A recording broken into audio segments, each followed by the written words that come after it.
Bueno, ¿qué tal? Vamos a iniciar el módulo 3 de la clase de hoy, que de alguna manera es una continuación temática del módulo 2, porque vamos a ver noxas teratogénicas que también tienen que ver con el desarrollo, la etapa de desarrollo del sistema nervioso. El contenido de este módulo de video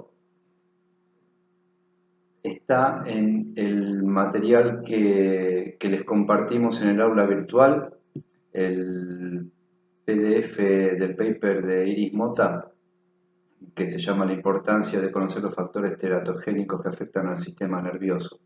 Es un artículo que apareció en un número de la revista Perspectivas en Psicología, revista que dirige Alicia Risueño y que les recomiendo googlear y leer porque es muy interesante para la formación de ustedes, les puede aportar mucho.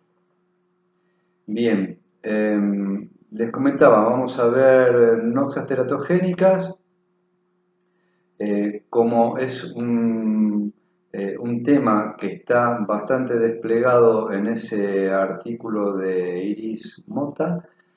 No voy a explayarme tanto en este, así que van a tener que soportarme unos minutos menos para este tema.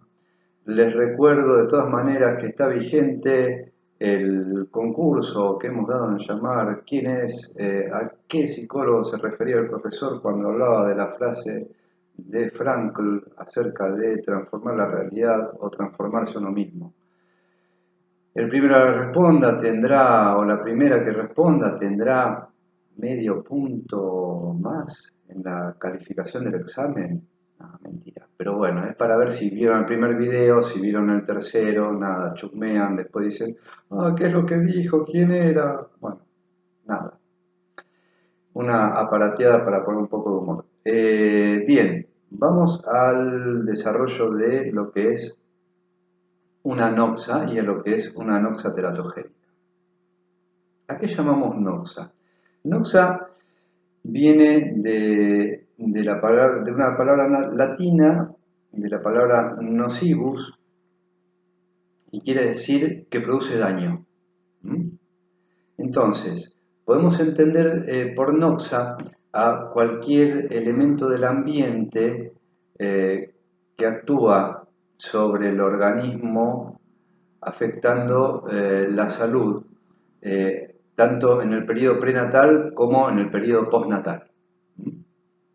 Y cuando me refiero, hablamos de elementos del medio ambiente, podemos hablar de noxas biológicas, noxas químicas y noxas sociocognitivas. ¿Por qué? Porque nosotros enfocamos estos fenómenos desde el punto de vista biopsicosocial. Entonces, si nos referimos a noxas, vamos a tener en cuenta tanto las noxas que tienen que ver con agentes físicos, como sustancias biológicas o químicas, o agentes socioculturales. Cuando nos referimos a agentes biológicos, nos referimos, por ejemplo, a virus, a bacterias, a hongos, que pueden afectar el desarrollo prenatal y postnatal. Recordemos que el ser humano nace inmaduro desde el punto de vista del sistema nervioso. Esa prematuración, que conocemos así en psicología, es una situación en la cual el sistema nervioso no está del todo maduro, principalmente porque no terminó de mielinizarse. Después vamos a hablar de lo que es la vaina de mielina. Y por lo tanto todas las funciones que tienen que ver con el sistema nervioso no están del todo maduras. Entonces, cualquier agente que influye en el desarrollo prenatal o postnatal, tanto en lo que es en los momentos ¿Se acuerdan lo que hablábamos en la parte 2 del video anterior, ¿no? Cuando estamos hablando de células que están empezando a proliferar, a diferenciarse, que van a formar distintas estructuras, que van a tener distintas funciones. O una vez que nació el bebé, cuando viene todo el proceso de mielinización y sigue la plasticidad sináptica con la arborización del árbol dendrítico, en cualquiera de esos momentos, como a lo largo de la vida también, el ser humano está expuesto a agentes. Si son agentes biológicos, pueden ser virus, bacterias u hongos que pueden tener la capacidad de influir negativamente en el desarrollo del sistema nervioso. Podemos referirnos como agentes físicos también a noxas químicas, por ejemplo, venenos, contaminantes, radiaciones, contaminación radioactiva, conductas asociadas a noxas químicas, por ejemplo, el fumar, el consumo de alcohol, el consumo de drogas, o la proximidad a pesticidas, por ejemplo, y eso lo sabemos muy bien en nuestro país con lo que es las terribles consecuencias de la exposición al glifosato. Tema que no es del todo difundido, pero realmente hay investigaciones científicas totalmente documentadas que hablan de los terribles problemas que trae para la salud la exposición al glifosato, que es un pesticida eh, previsto para mejorar la producción a costa de vidas humanas. Bien, entonces, cuando hablamos de agentes físicos nocivos, o sea, que influyen en el desarrollo del sistema nervioso, o sea, noxas, hablamos entonces de noxas biológicas como virus, bacterias, hongos, y hablamos de noxas químicas como contaminantes, pesticidas, medicamentos o conductas asociadas a venenos y contaminantes como consumo de alcohol o consumo de drogas. Y cuando hablamos de noxas socioculturales, hablamos de todo lo que tiene que ver con aquellos factores que tienen que ver con lo cultural y con lo sociopolítico que pueden afectar también el desarrollo tanto del sistema nervioso central como la maduración psicocognitiva. Por ejemplo, una guerra, problemas económicos, desocupación, desnutrición, eh, accesibilidad al sistema de salud, estado nutricional de la madre, salud psicosocial de la madre, salud orgánica de la madre, que tiene que ver con, puede llegar a tener que ver con la accesibilidad al sistema de salud, o conductas que pueden estar asociadas a, de alguna manera, a noxas que afecten al desarrollo orgánico del individuo. Por ejemplo, ciertas conductas, automedicación, ¿sí? O por ejemplo, yo me acuerdo cuando estudiaba medicina, me dediqué mucho a lo que es una materia que se llama atención primaria de la salud. Y en esa materia donde se ve mucho lo sociocultural y todo lo que es factores de prevención y modos de prevención de la salud, teniendo en cuenta también la idiosincrasia de las personas con quienes estamos trabajando y promoviendo conductas saludables,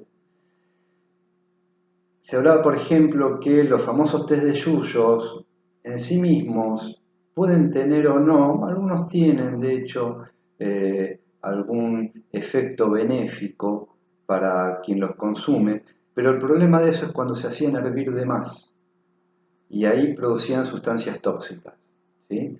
Entonces, acá este es un ejemplo quizás un poco sutil, pero donde muchas veces quizás una conducta correcta puede promover la salud. De hecho, hoy usar tapabocas o barbijo es una conducta que promueve la salud.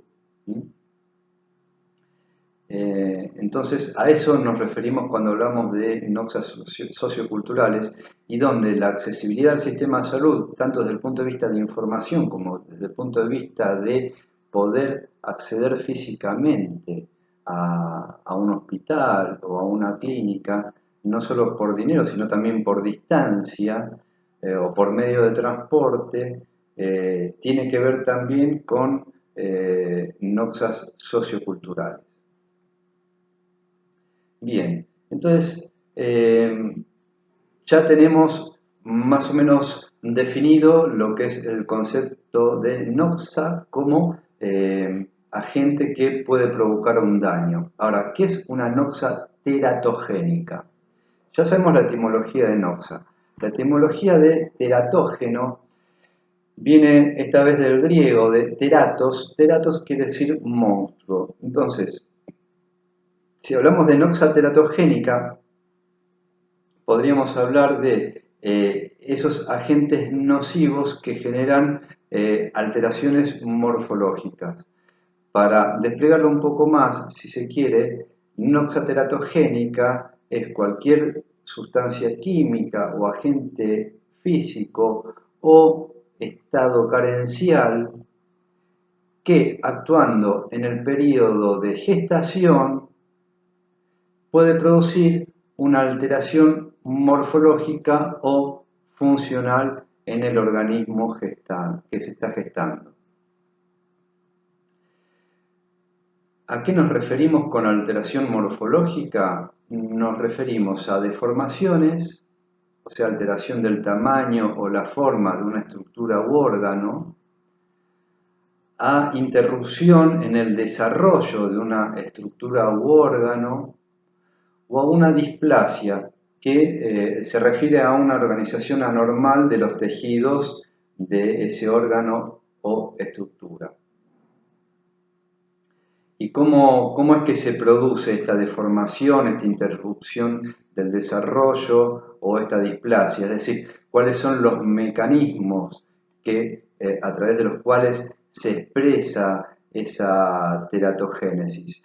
Esos mecanismos pueden ser muerte celular, retraso de la mitosis, o sea, de la división celular para la proliferación,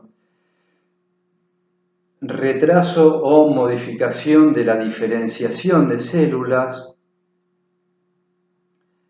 o inhibición de la migración celular. Ustedes se pueden dar cuenta que cuando estoy nombrando todo esto, estamos refiriéndonos justamente a lo que vimos en la parte 2 de video de esta clase. Si ustedes recuerdan todo lo que es el desarrollo neurogenético, ahí hablamos de mitosis, hablamos de diferenciación, hablamos de migración, hablamos de proliferación celular. Entonces, los teratógenos, o sea, las noxas teratogénicas, ¿dónde actúan? Actúan en las células justamente en esos mecanismos por los cuales se va generando a través de migración, diferenciación, proliferación, los diferentes órganos del tejido nervioso. Estos mecanismos de acción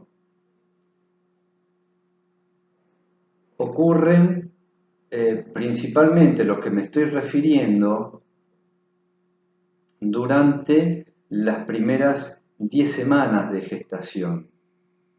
Por lo tanto, y este es un concepto muy interesante, que es uno de los mensajes más importantes de esta parte 3 del video, de este tema. El periodo de mayor vulnerabilidad desde el punto de vista de la salud orgánico, psíquica y cognitiva del, del- del niño en gestación es durante las primeras 10 semanas de gestación. ¿Por qué? Porque son, si recuerdan el video anterior, es el momento, esas primeras 10 semanas, en que las células están más indiferenciadas y en las que están empezando a proliferar. ¿A qué me refiero con esto? ¿Se acuerdan cuando hablábamos de la mórula, del disco trilaminar y de ese primer embrión con el tubo neural, con las diferentes vesículas? En la mórula son células que después, una de esas células cuando se vaya dividiendo y se vaya expresando genéticamente, va a formar parte de el cerebro, por ejemplo, de la corteza, y otra va a formar parte del tronco encefálico y otra va a formar parte del tálamo. Pero en esos primeros momentos están totalmente indiferenciadas. Entonces, cualquier factor que afecte en ese periodo, sus efectos van a ser mucho más nocivos que se afectan cuando ya las células están mucho más diferenciadas. ¿Por qué? Porque no es lo mismo que afecte cuando a las 5 semanas recién se está empezando a formar el tubo neural que cuando ya se terminó de formar una de las estructuras cuya mal funcionamiento puede llegar a ser compensado con otra. Entonces, ese periodo de mayor vulnerabilidad es durante las primeras 10 semanas y por eso también es importante todas las acciones de promoción de la salud psicoorgánica y social que se puedan desarrollar de manera estable en una sociedad. Entonces, podemos ver también cómo podemos relacionar, como les decía en la parte 1 de este video, el concepto de biopsicosocial con el concepto de neurogénesis, con el concepto de noxa teratogénica y también con el concepto de plasticidad sináptica, porque la plasticidad sináptica va a venir a compensar funciones, si es que se puede, funciones que se han perdido si ha actuado una noxa teratogénica. Depende del momento en el que actuó. Entonces, podemos ver cómo la salud biopsicosocial tiene que ver con las condiciones de vida durante el periodo gestacional, las políticas sanitarias globales, las estrategias de prevención y atención primaria de la salud y el desarrollo prenatal orgánico específicamente. Espero que con esto les haya quedado claro y puedan ir al artículo de Iris Mota, donde está mucho más desplegado este concepto, y nos vemos en la última parte de esta clase de hoy.